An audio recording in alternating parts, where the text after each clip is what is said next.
Be ready when the luck. Be ready when the luck happens. The Ina Garten Formula. Part 1. Introduction. Luck is no accident. Welcome back to the channel.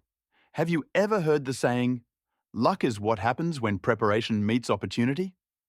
Most of us know Ina Garten as the Barefoot Contessa, the woman with the warm smile, the crisp denim shirt, and the perfect roast chicken, hosting elegant parties in her beautiful Hamptons garden. It all looks so effortless, doesn't it? But behind that ease is a fascinating story of a woman who didn't even start her culinary career until her 30s. In her long-awaited memoir, Be Ready When the Luck Happens, Ina Garten reveals that her path to success began in a place you'd never expect, the White House, where she worked as a nuclear budget analyst. Why would someone leave the heights of government power to sell tuna salad sandwiches in a tiny shop? Today, we are decoding Ina's recipe for a successful life. Let's find out how she turned a series of risks into a global empire. Part 2. From nuclear budgets to the barefoot kitchen. Ina's story is a powerful reminder that our first career doesn't have to be our last. 1. The Washington years. The gilded cage.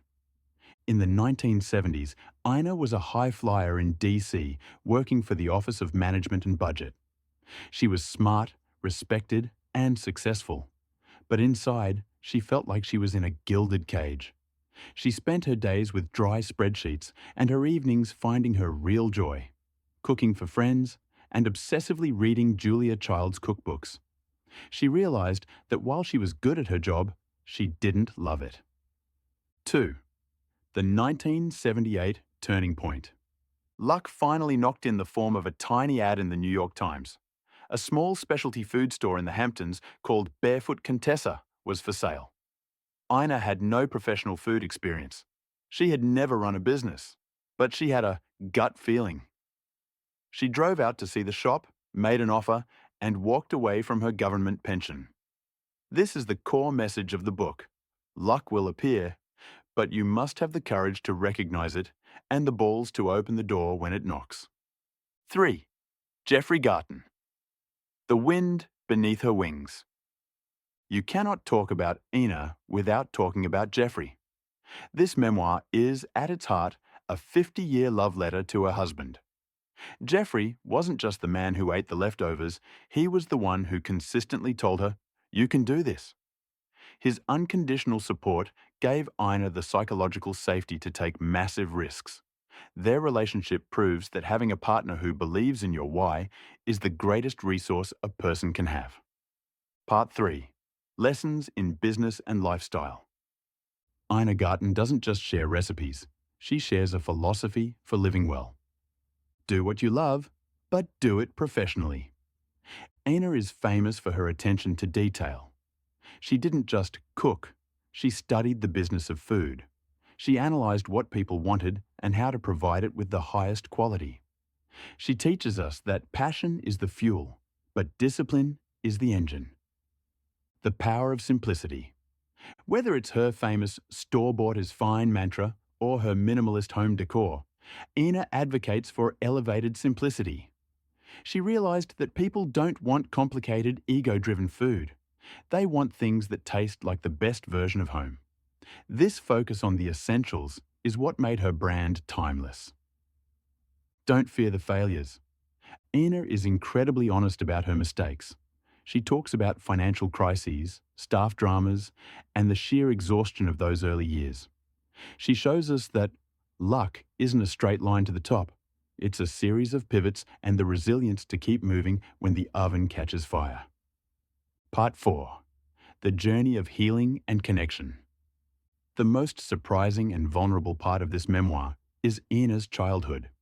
She reveals a home life that was cold, strictly controlled, and lacking in affection.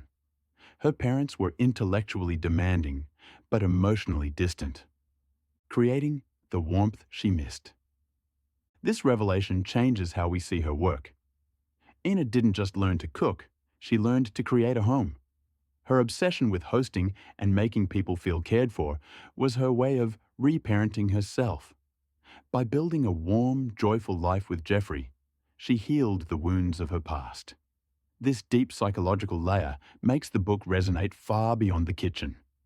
It's a story about choosing happiness over trauma and realizing that your past does not have to dictate your future. Part 5. Conclusion. Luck is self-made. Be Ready When the Luck Happens is a masterpiece of the memoir genre. It's a book for anyone who feels stuck in a safe life and wonders if there is more. Ina Garten proves that greatness is found in the details, and that the best time to start living your dream was yesterday, but the second best time is today.